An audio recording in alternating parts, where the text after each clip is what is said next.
From the dugout to the college admissions board, this is where the next generation of talent is forged. Welcome to the Recruiting Roundtable.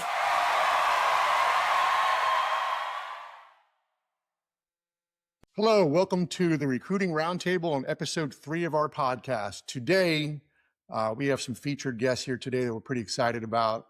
It's Cody and Cole Boisvert. They are freshmen, pitcher and a catcher at Maryville University in Tennessee. And Cody and Cole come to us from Nova High School here in South Florida, vaunted high school program with a lot of tradition, a lot of history.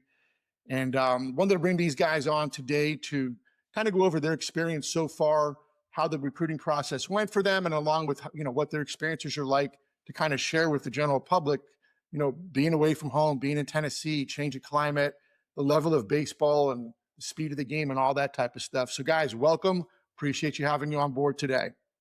Yes. Thank you, Mike, for having us. We appreciate it. Thank you. Yes, absolutely. So let's talk a little bit about this. Tell us about the process. I know when you came, and we'll talk about that, when Dad reached out and everything, but tell us about the process, kind of looking on your own and how that was going before you came to Florida Diamond Recruiting Services. So it was a struggle because we were working very hard. We thought we had the capability of playing in college.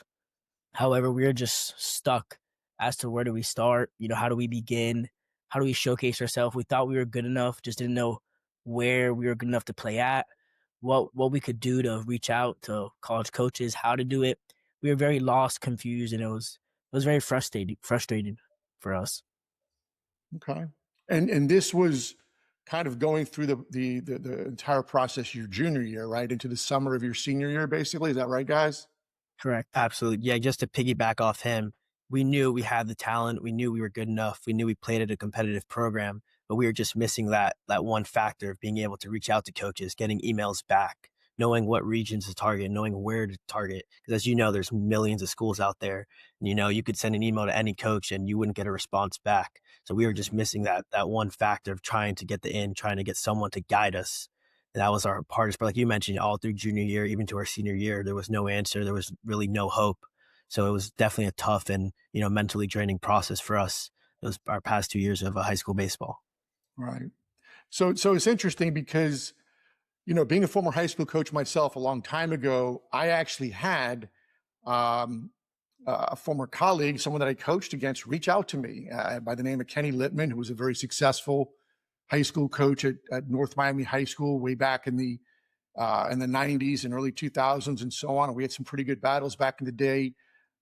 Kenny actually reaches out. He knows your family, knows you guys, and called me out of the blue. And we still kind of communicate once in a while, and just said, hey, there's two brothers. They're twins. One's a pitcher, one's a catcher.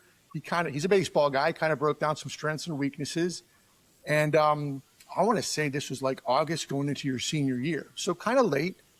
And I said, okay. So I did a little research, and, in today's day and age, it's not hard. Once you get, players' names, you can find some video, find some different things. And both you guys had success your junior year, from all district pitcher and all district catcher, and, number one pitcher in the team, one of the best hitters on the team, and so on. But you're still having this issue. So, it's at that point Dad reached out, and, so I think the networking, right? Or just the familiarity. Baseball is a big world, but yet it's a small world. And Dad reaches out, and we talked a little bit, and I kind of said what I always say: I need to get on the phone with the boys, and I need to talk to the guys, and let's come up with what seems to be a matchable, suitable level of expectation and game plan. So, if you guys can remember, tell me, because we're talking about 18 months ago. Tell me a little bit about that first meeting that we had, where we kind of laid everything out.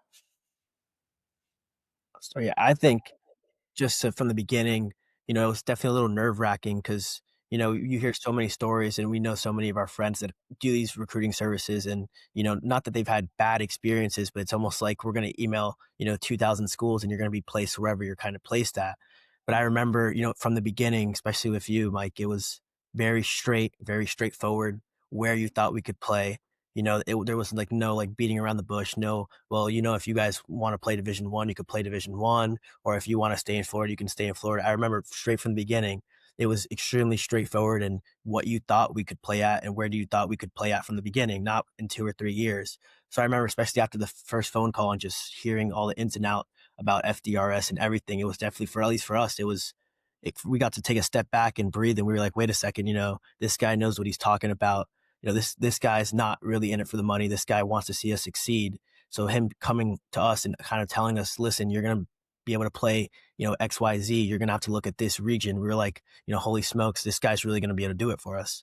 So I know that first phone call for us was definitely, got us to relax a little bit and was definitely like, there is hope and we can find a home for us. We just got to stick to a plan and continue to follow up with Mike. I also think it was a reality check because I think a lot of guys think they could play at a high time level, and I think we could say we were really good high school players, and we still were struggling to find a place. So I think it was a reality check as to where we have to target and where we have to go. Playing college baseball in Florida is very hard, and we had to realize that wasn't going to be a fit for us. And you really came to a realization and telling us that wasn't going to be an option, or what successful options for us were going to be, basically. Yeah, and I think moving along those lines too, like we don't have a lot of colleges in the state of Florida. We really don't. We don't offer Division III baseball either at the JUCO level or the 4-year level. And when you start getting into different regions, right? And that was one thing we talked about right away. Guys, give me where's acceptable to look geographically, and then tell me where's not acceptable. If North Dakota is not acceptable, I get it. I understand that. If the Carolinas are, or up to Pennsylvania, or through the Midwest into Tennessee, where we actually wound up, seems like that's a good geographical fit. We all kind of came to a mutual agreement. And then right there, I knew. Now keep in mind, people who are listening to this, both these guys are really good students. Like there's a lot of academic merit that goes into their background. So that allowed me to sit down with them and say, this is what we're going to target. You tell me the geographic realities of where you would like to go. So I said, Tennessee, okay for you? Yes. Are the Carolinas okay? Yes. How about up to like Pennsylvania? Yes. Hey, if we get a little bit above that and you guys are both a little bit, I don't know about that, but we had plenty of opportunities at that point. And I knew that.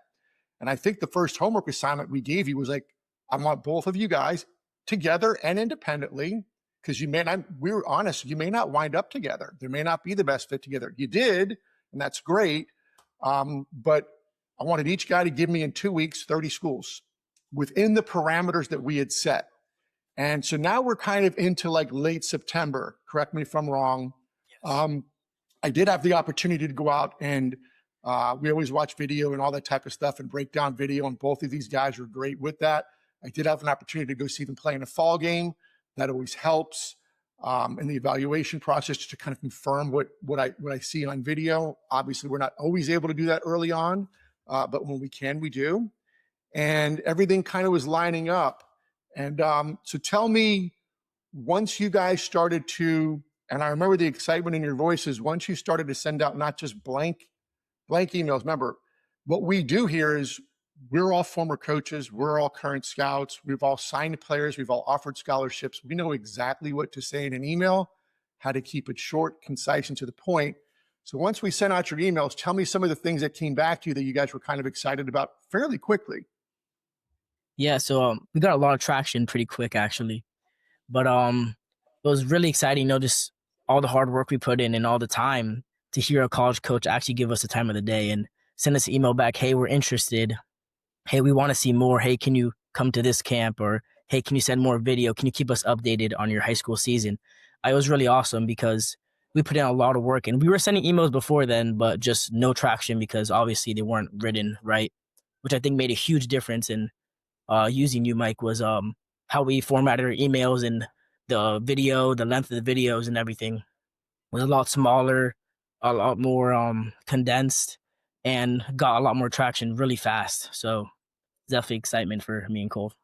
Yeah, I think definitely to add to that, as you mentioned with the academics, I think all of our previous emails, nothing was about academics. There was no GPA, there was no nothing. But funny enough, how actually ironic it was, as you mentioned, every time we picked up the phone to talk to the coach, the first question was always the same, what do you want to major in?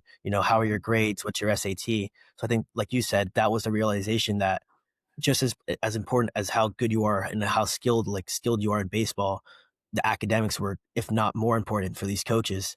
And we never knew that. We thought it was just, send these videos, send in the email, we're all district, we're this, we batted this average. But realistically, when you sent us our formatted email, the first thing was, hi, my name is Cole Boisvert. I have this SAT, I have this GPA. And I think we never knew that. And then once we started, formatting that way, the way you taught us, coaches got back to us that same day. And it was like, it wasn't because our work ethic or we weren't working hard enough. It was just because we didn't know the proper ways to reach out to coaches. We didn't know what they were looking for. And it was an instant hit. Once we sent out those first emails, I clearly remember we had coaches responding back to us. So I remember being in class and we would have coaches responding to us all day. Oh, hi, it's good to meet you. We're going to be at this camp. Come see us. Hey, I would love to speak with you. I think I had one coach the same day say, give me a call later tonight. Let's talk about it. And it was just that realization that, the skill wasn't the issue, but it was just finding someone to teach us the proper way to go about it. And once that happened, it was just, kind of like magic. There was no more, not finding a home, not finding a college. Now it was more of we get to pick, we get to decide what school we go to, not just whatever school. And I think one of the interesting parts there is when that process started to get rolling a little bit, it kind of moved at a fast pace, and we were able to really target certain schools, certain regions, make sure the academics are going to be part of this process. I can tell you this, I vividly remember, and I remember where I was at. I remember the conversation with Dad, and you guys were planning on going to a Division II showcase in the Carolinas. And I'm like, I don't think that's a good idea.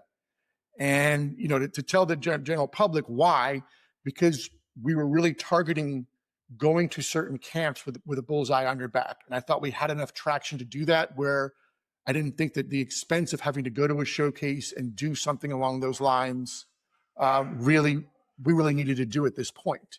Let's go to the Maryville camp. You've been on the phone with the coach. Let's see if it's a good fit. We have something coming in front of that, something coming behind that. So, do you kind of remember that conversation? I can tell you, I was driving the car, and Dad was kind of adamant, and which was good because parents want what's best for their guys and their children. But it's my job to protect the situation as well and know really where the targeting of that's going to be. So I'm sure you guys remember when we were talking about that. I can tell you this. Talk to me a little bit about when you decided. I know exactly, again, where I was at when you decided to make the commitment after going to. What was it like going to Maryville, number one, for the camp, and getting the tour and meeting the coaching staff? Yeah, it was a little nerve-wracking, first time playing in front of a college coach, of course. But we actually went up there Friday, the day before our camp on Saturday, and we got a personal tour, me and Cole, with all three of the coaching staff, and three young guys, but they were very, very nice. We loved it. We loved everything about it. They took us to eat. Everything was very nice. We loved the school. They showed us around. We spent three coaches and me and Cole all day together. They gave us a full day to ask questions, see what we wanted, do what we wanted.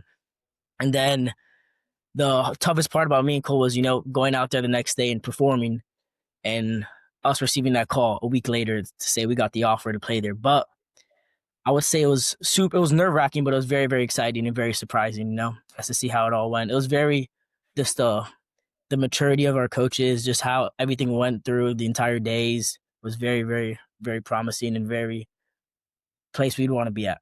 Yeah, I think absolutely. I think when we first got to Maryville, Tennessee, never heard of the town, small little town in Tennessee, kind of went in a perfect time. It was kind of fall there, November 1st, October 31st. So the weather was beautiful.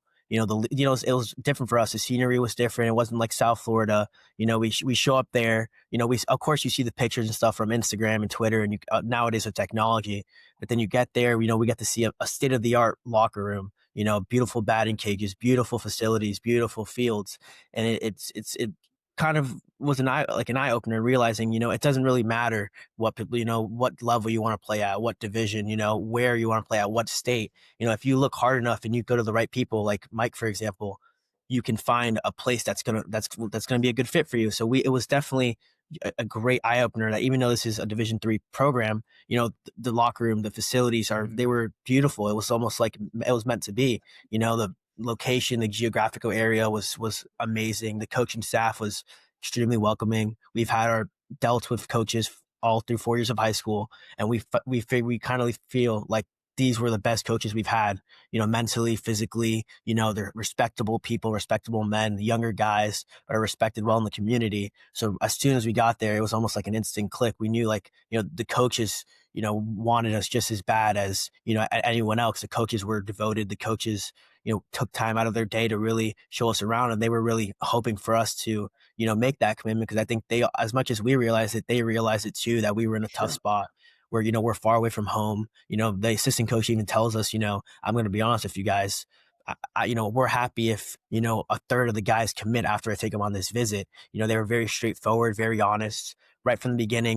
We recruited you guys because we think you can make an impact your first year, not in 2 or 3 years. We don't believe in the red shirt. We believe guys come in and, they're going to be able to help us win from the beginning. And the program is, as definitely a winning program. They've had 30 win seasons the past 2 or 3 years, just had their first College World Series regional win last year. So it's definitely an up and coming program, but to see the level of maturity from these young coaches just from the beginning, it was almost amazing, like meant to be. Kind of the first school we see, it's like, wait a second, like this could be our home. So it was definitely very, very, very special for us. I also think that Go ahead.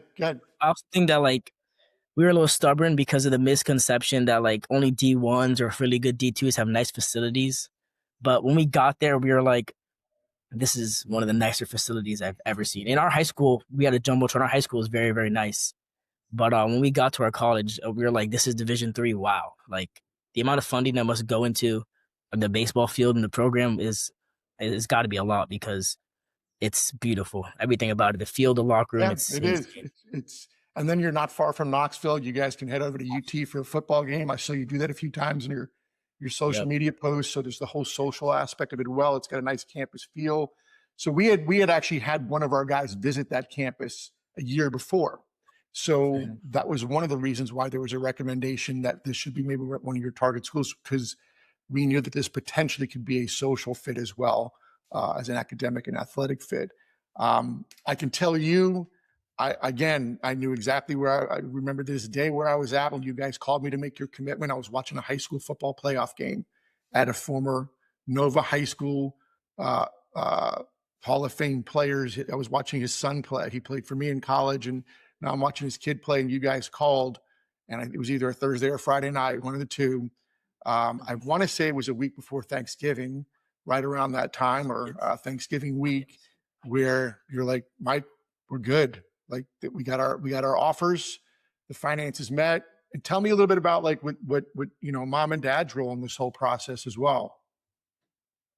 Yeah, I think just to start, both of our parents, were, backed us up. They trusted in us. They believed in us. But also, I think, as just like you, Mike, they were realistic. They from the beginning, they told us, that we can't go to a school that's 80 grand. We can't go to a Harvard or a pristine university, even if we could play there. But I think more than anything, not only do we trust you, but they trusted you. And I think that really helped, because I think even for them, it was definitely nerve-wracking, us being a family of four sons, and 2 of us want to go play college baseball. Obviously, we know it's not going to be cheap, but they just kind of took their foot off the pedal, and they're just kind of got to sit back for once in their lives and kind of see, let's let, someone else take our son's future in their hands and see what they have to say. And we don't have to be the ones to push them. So I think, they motivated us. They even once they saw the campus, my mom right away, we won't forget, was like, telling to our dad, Timmy, like, we should move here. It's beautiful. The location, it's beautiful. And we're like, wait a second, we're the ones coming here to college, not you guys, So it was definitely, it's definitely a special experience for the whole family, because I think our parents, if anything, were more grateful for you than we were, because they didn't know what to do. We've been playing baseball for 18 years of our lives, always on the run, always on the go. They knew we had that dream to play college baseball, but they didn't know how or why we weren't able to get those contacts. So once we did, I think it just, you can just tell everything was different, since that moment. Everything, our parents, more relaxed, laid back. And it was almost like, yeah, we did it. We kind of did what we were hoping for. We did what we were dreaming of. Yeah. And it was just a special, special moment.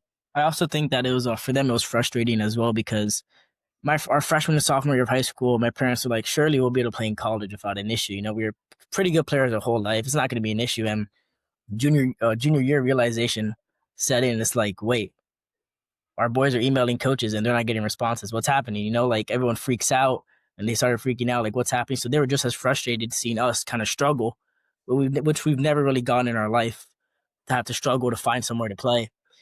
And that's when we went to you. And it was like, yeah, they got a break. They're like, we can kind of sit back, trust Coach Mike to do his thing and hope for the best. It's funny how things work out, right? So it's Kenny Littman, an old rival coach that, guys, my first year as a young high school coach in 1992, I knew, I had met Kenny, and we played him in a regional championship. And that team that I was coaching, which was my first year out of college, went to the state championship.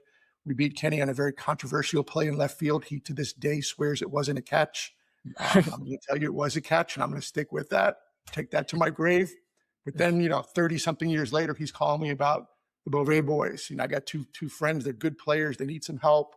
And then got a chance to meet Dad and go over things. And look, one of the things that we talked about right from the beginning was, hey, guys, let's plan on April, May, this getting done. And I remember saying that, and I still say that to this day, but it was done before November. I'm not going to say that's an outlier plan, because it's happened multiple times since your commitment with other players. But I know that sometimes this process can take a while, but with the targeted search, with what I think we're really good at as a group, which is evaluating the player and then projecting the player, factoring in, like you guys talked about, that key component of academics, you can really kind of narrow down the search and stop spinning your wheels a little bit. And that's kind of how this whole plan really came together. The thing I want to leave with is this, guys. Tell us a little bit about coming from South Florida, coming from a good program, storied program, Nova High School, guys in the big leagues, one of the best facilities in South Florida. What was it like? Like, what was what should someone like yourself expect with the level of play walking into a good Division III program out of the state of Florida? Educate a little bit, some of those younger players. Yeah, so like you said, like Division III, most people are gonna, when you hear Division III, you think lower division in college baseball, kind of maybe JUCO level, somewhat. But when we got there, it was almost a realization for us too. Like all these kids, every single one on that team all the kids are really, really good. I'm talking top kids at every other high schools, would be top kid in South Florida. All these kids are very, very good. We have 2 or 3 Division I transfer guys, 4 or 5 junior transfer guys. Our starting shortstop's a junior transfer, very good. Our first baseman's a junior transfer. Our second baseman's a ETSU transfer, Division I. Our third baseman, regional last year, right? ETSU. Yep. Mm-hmm. He's a Division I guy. The level of play, and you're not the first client we've had come through that and realize we got a guy up in upstate New York at a Division III program that's had a drafted player or two recently, which is unusual because there's not many rounds in the draft left anymore. And he walked in kind of like a peacock from South Florida with his tail out and his chest out, thinking he was just going to take over, and then realized these guys are good. Look, there's good players everywhere, and you guys got a chance to experience that. And I know you're both going to do well. I've seen video clips from the fall, from pitching, from hitting a double over the center fielder's head in an inner squad. And one thing I did notice too, when I was watching some of that, was like, there's some physicality on the field from your teammates. Like there's some big, strong guys out there, So yeah, I think, go ahead, Cody. Oh, I was just gonna say, yeah, to piggyback, I think like you said, even though it is a Division III program, we have some, like you said, some physical, strong guys. We play on a pretty big field, 400 to dead center, 330 down the lines. And I think any kid coming to college, they don't realize how physical the game gets, and how even though you might be more skilled than a guy, if he's more physical, 9 out of 10 times he's just gonna be able to outbeat you. I think like Cody said, we have guys running it up to 90 in Division III. We have, hitters, clearing, the fence easily in batting practice. And I think you just don't realize that, just because it is a Division III program. No, but you have guys that, I think you can make an argument that they could play at a Division II, maybe even a lower Division I school, but they just, they're workhorses. And I think, just they're guys like us, that are overlooked. They're not given opportunities. And, and once they come to the programs like this, they really do shine because, the work's already there. And then once you start giving the coaching and the, all these, we have Rapsodo, and you start taking all these metrics and these guys are working out, you realize that a lot of these kids are special. They just were overlooked, or they really weren't given an opportunity. But yeah, for many kids going into their whatever, even senior years of high school, freshman year of college, I think just be ready. Don't go in with a mindset that you want to play, but also don't go in with a mindset that, you're going to play, or you need to play, or you're going to leave. Because for us, I mean, I think we'll both get great opportunity to play this year. Absolutely. Because as you mentioned, you did find us a school that we're going to be able to play at. But also, I think, anything can happen. Absolutely anything can happen. Guys can transfer in the spring. Right now, we don't know about. But I think it's just extremely important that wherever you're going in life, just keep your eyes open, and, you need to work, no matter whether you have the starting spot, whether you don't, whether you're the third string or whether you're the starter. You just need to keep your head down, and you need to continue to work. And I think it's going to take you a long way in life and on the diamond. Absolutely. I also think that going back to it, on the pitching side, that I think when a lot of people think 90 is, you think Division I, we have most of our guys are 85, 88. We have 2 or 3 guys that sit in the low 90s that are going to be our closers and stuff. So, I mean, the competition's really, really good.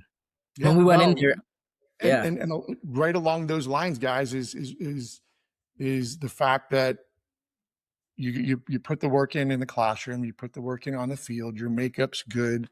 So our job was to find an opportunity for where you both can potentially impact a roster as freshmen, both in the classroom and on the field. And I think both you guys are going to do great. I really do. I'm super excited. I follow you guys in your posts on social media as always, keeping up, and I'm looking forward to seeing what the next 4 years hold with your first spring coming up as freshmen. I'm sure mom and dad are going to get up there as often as they can to see some games.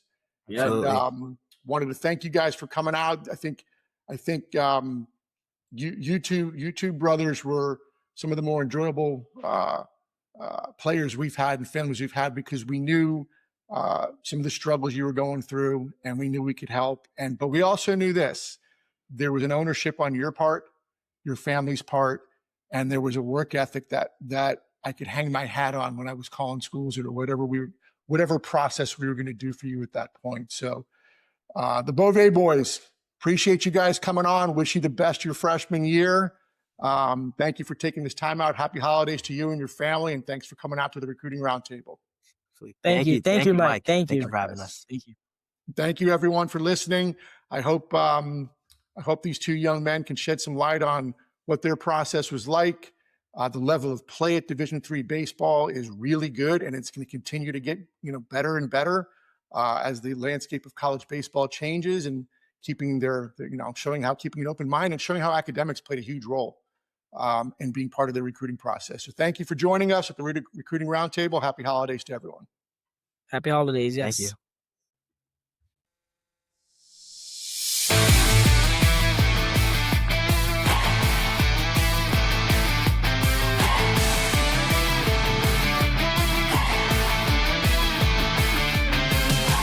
That's a wrap on this week's edition of the Recruiting Roundtable. Join us next time as we continue to guide athletes and their parents on the recruiting process on and off the diamond.